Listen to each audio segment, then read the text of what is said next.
Bonsoir les amis, j'espère que vous allez tous très bien. Très content de vous retrouver pour cette nouvelle vidéo dans laquelle on va parler des 5 joueurs à suivre du côté du FC Barcelone lors de cette pré-saison, lors de cette tournée américaine. Il y a beaucoup de places à gagner, il y a beaucoup de jeunes qui vont devoir se montrer.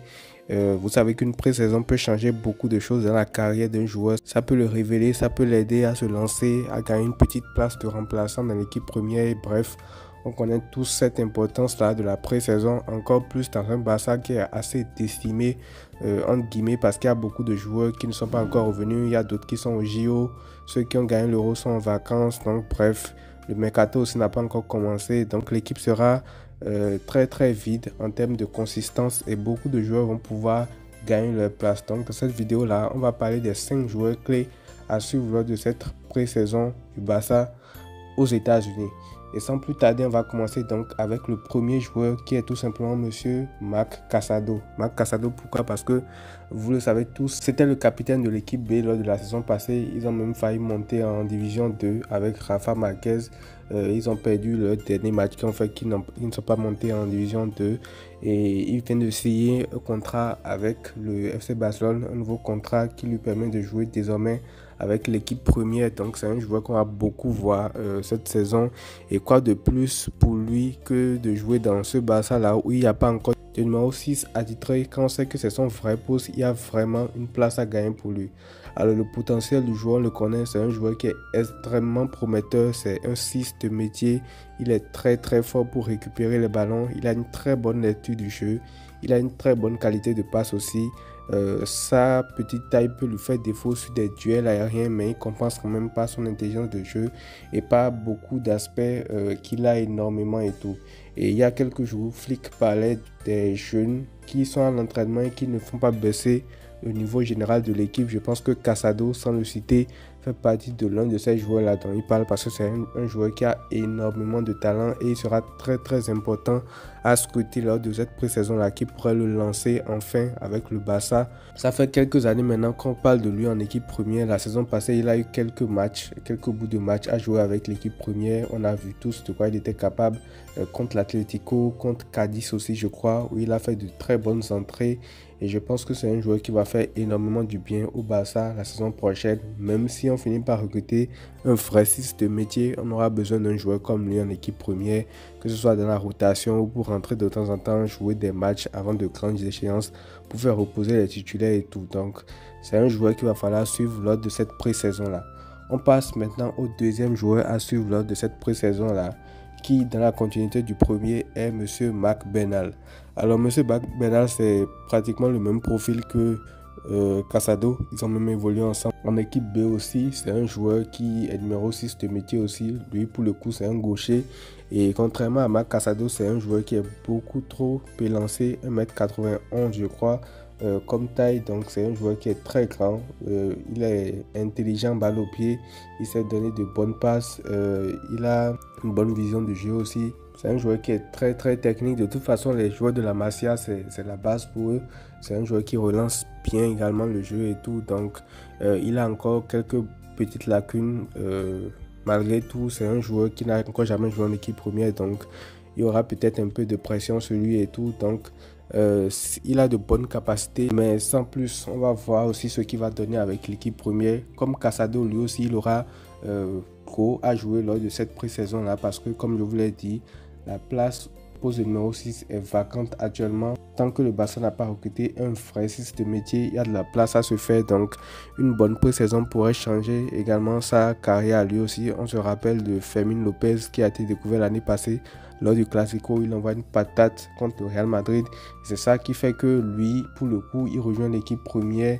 Il arrive à se faire une place de remplaçant. Et à un moment donné aussi, vu que le milieu était décimé, il est devenu carrément titulaire. Donc des joueurs comme Casado, comme Bernal aussi pourront se frayer un chemin pour l'équipe première. Encore que pour eux, il n'y a pas vraiment de concurrence dans l'équipe première parce que le seul vrai 6 qu'on a actuellement, c'est Oriol Romeu.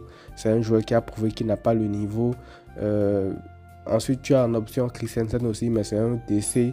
Il est assez limité, balle au pied. Sans ballon, il est très fort, mais balle au pied, c'est compliqué. Donc, tu as ces jeunes-là qui pourront également prendre sa place au poste numéro 6. Donc, que ce soit Casado ou Bernal, ce seront des joueurs à suivre lors de cette pré-saison-là, de par leur profil et de par la nécessité pour le Barça d'avoir un joueur en puissance à ce poste-là.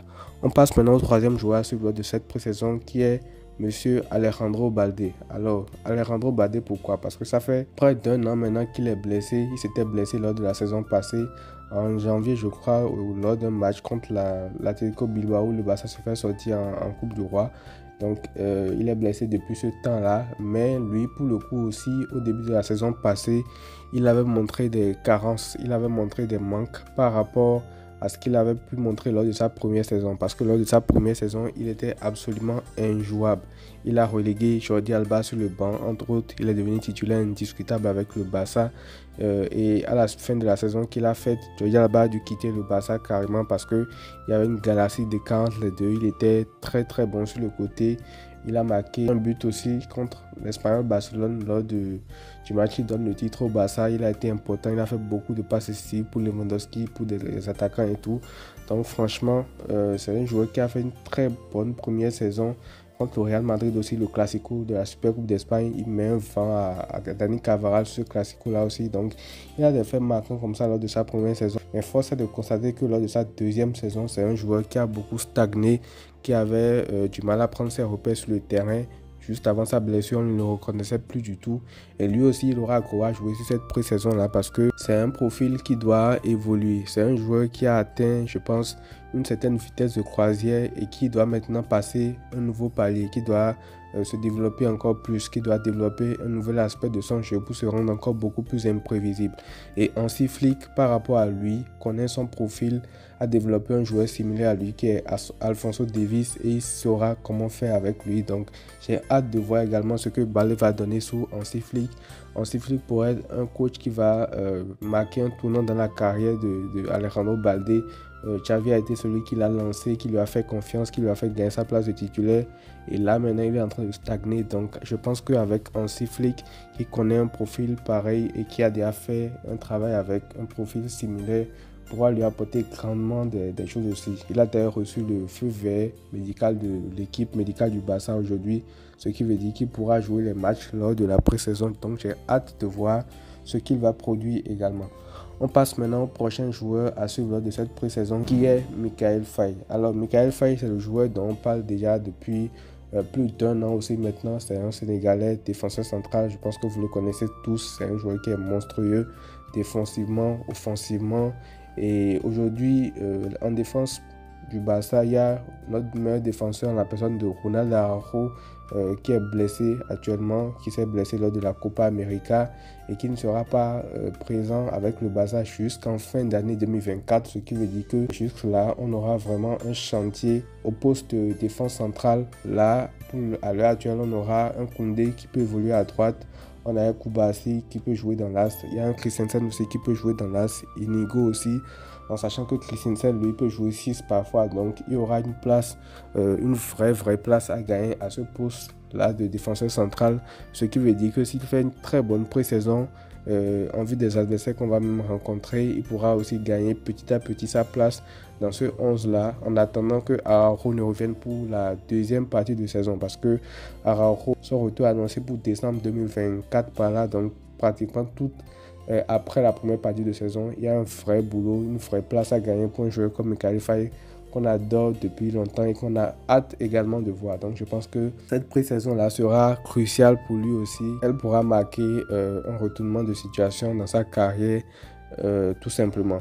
On passe maintenant au dernier joueur de cette liste-là qui est un peu oublié peut-être de tous, qui est Monsieur Pablo Torre. Alors, concernant Pablo Torre, c'est un joueur qui est arrivé au Barça avec beaucoup de hype, beaucoup de compilations circulées sur lui et tout. On l'entendait beaucoup plus, mais il n'a pas pu jouer sous Xavi parce qu'il y avait la concurrence au milieu de terrain. Il y avait beaucoup trop de milieu de terrain. Puis, il n'a pas pu gagner sa place. Donc, il a été prêté à Gérone lors de la saison passée.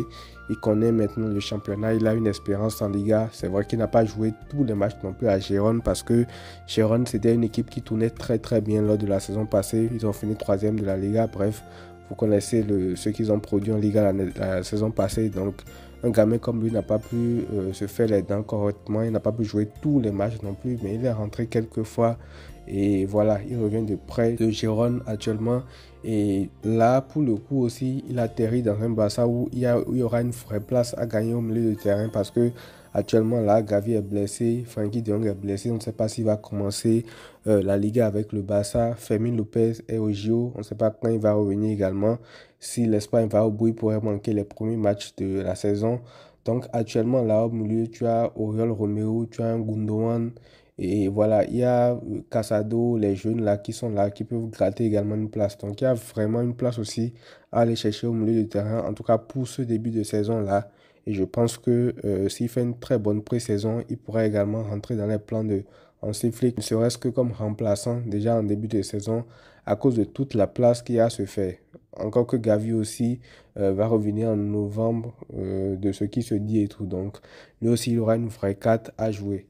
Donc, bref, en gros, voilà les joueurs à suivre lors de cette pré-saison-là. Je pourrais pu en citer beaucoup d'autres, mais je vais m'arrêter sur ces cinq-là parce que j'estime que c'est des postes clés, j'estime qu'il y a des places à aller chercher. Je mets plus l'accent sur ceux-là. J'aurais voulu parler de Ansu Fati aussi. J'attendais un peu avant de faire la vidéo et qu'est-ce qui s'est passé? Ansu Fati s'est blessé. Hier, ça a été annoncé par le club. Donc voilà, lui, on va espérer, on va attendre qu'il revienne de blessure pour voir ce que ça va donner. Mais voilà les 5 joueurs que je pense qu'il serait intéressant de suivre lors de cette pré-saison-là et de voir ce que ça va donner. C'est tout pour cette vidéo-là. N'hésitez pas à me dire ce que vous en avez pensé dans les commentaires. Quel est le joueur que vous aimeriez voir lors de cette pré-saison-là? Quel joueur peut tirer son épingle du jeu? N'hésitez pas à me donner vos avis en commentaire. Je lirai tout ça. Prenez tous soin de vous donc les amis et à très vite.